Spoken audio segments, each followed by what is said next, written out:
Hi everyone. ഇന്ന് ഞാൻ നിങ്ങളുമായിട്ട് ഡിസ്കസ് ചെയ്യാൻ പോകുന്ന ഒരു ചെറിയൊരു ടിപ്സാണ്. എന്ന് വെച്ചാൽ നമുക്കറിയാം, നമ്മുടെ ക്ലാസ്സുകളിൽ പഠിക്കുന്ന KG സെക്ഷനിൽ അല്ലെങ്കിൽ ആദ്യമേ വരുന്ന പ്രൈമറി കുട്ടികൾക്കൊക്കെ എന്താണ് അവർക്ക് ലെറ്റർ എഴുതും, പക്ഷേ ലെറ്റർ എഴുതാനറിയാം, അത് ഏത് ലൈൻ ഐഡൻറ്റിഫിക്കേഷൻ പറ്റുന്നില്ല എന്നുള്ളത്. അപ്പോൾ ചില കുട്ടികൾ നമ്മൾ എഴുതാൻ കൊടുത്തു കഴിഞ്ഞിട്ടുണ്ടെങ്കിൽ ഇപ്പോൾ ഈ ഒരു ലെറ്റർ ഞാൻ ഇപ്പോൾ ആ എന്ന് പറഞ്ഞത് 2 ലൈനിലാണ് എഴുതിയിരിക്കുക. ഈ നമ്മൾ എഴുതാൻ കൊടുത്തു കഴിഞ്ഞിട്ടുണ്ടെങ്കിൽ ചില കുട്ടികൾ ഇങ്ങനെ ഇവിടെ എഴുതും, ലൈനിൽ എഴുതില്ല. പിന്നെ ചിലപ്പോൾ രണ്ടിൻ്റെയും കൂടി ഇടയ്ക്ക് എഴുതും.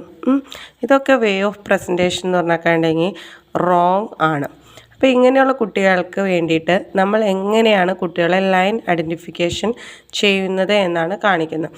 അപ്പോൾ ഫസ്റ്റ് ടീച്ചേഴ്സ് പറയുന്നത് എന്താണ്, ജസ്റ്റ് ഒരു ഡോട്ട്. അപ്പം ഞാൻ നമ്മുടെ ടീച്ചേഴ്സ് എന്ത് ചെയ്യും, ഒരു പെൻ വെച്ചിട്ട് ലൈൻ ഡോട്ട് ഇട്ട് കൊടുക്കും.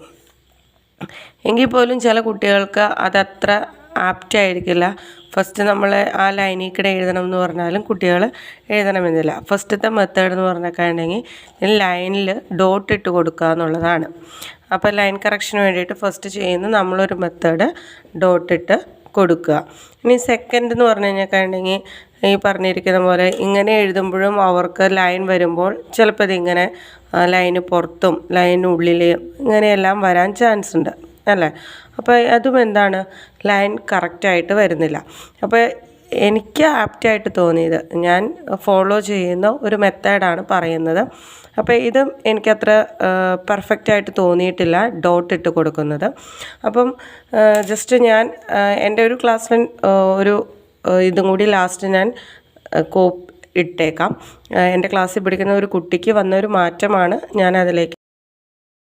എനിക്ക് തോന്നുന്നു നമ്മൾ ആ ലൈൻ ഹൈലൈറ്റ് ചെയ്ത് കാണിക്കണം. ഹൈലൈറ്റ് ചെയ്ത് കാണിക്കാൻ വേണ്ടിയിട്ട് ഇപ്പോൾ കുട്ടികൾ പെൻസിൽ വെച്ച് എഴുതണേ, ടീച്ചേഴ്സ് റെഡിങ് ബുക്ക് മൊത്തം ആവാതിരിക്കാൻ വേണ്ടിയിട്ട് നിങ്ങൾക്ക് ഏതെങ്കിലും ഹൈലൈറ്ററായിട്ട് ഏതെങ്കിലും വേറെ കളേഴ്സ് യൂസ് ചെയ്യാവുന്നതാണ്. ഇപ്പോൾ കുട്ടികൾ എഴുതുന്ന ഏത് ലൈനാണ്, ഇപ്പം ആ ലൈൻ എന്ന് ഹൈലൈറ്റ് ചെയ്ത് കാണിക്കുക.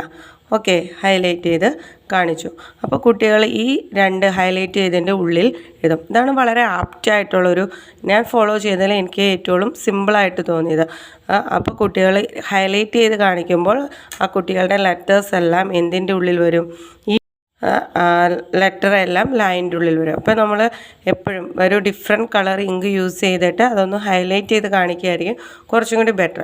പിന്നെ അപ്പോൾ നിങ്ങൾ വിചാരിക്കുന്നുണ്ടാവും ഇത് ലെറ്റേഴ്സിന് മാത്രമല്ലേ പറ്റുള്ളൂ, അപ്പോൾ നമുക്ക് എങ്ങനെ വേർഡ്സ് കുട്ടികളിൽ എഴുതാൻ നേരത്ത് ലൈൻ കറക്റ്റ് ആക്കാം.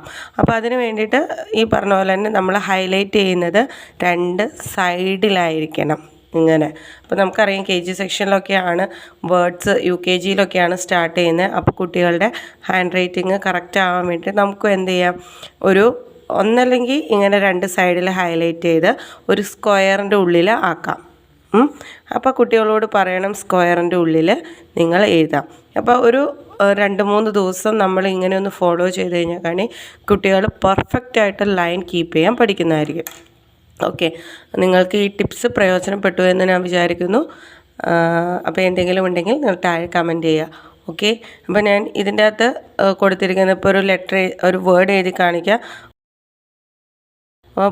പാവ. അപ്പം നമ്മുടെ കുട്ടികൾ എന്താണ്, ഈ ഒരു സ്പേസിനുള്ളിൽ അവർ എഴുതാൻ പഠിക്കുന്നതായിരിക്കും. അപ്പോൾ അവർക്കുടെ ഹാൻഡ് റൈറ്റിങ്ങും നല്ല രീതിയിലാവും.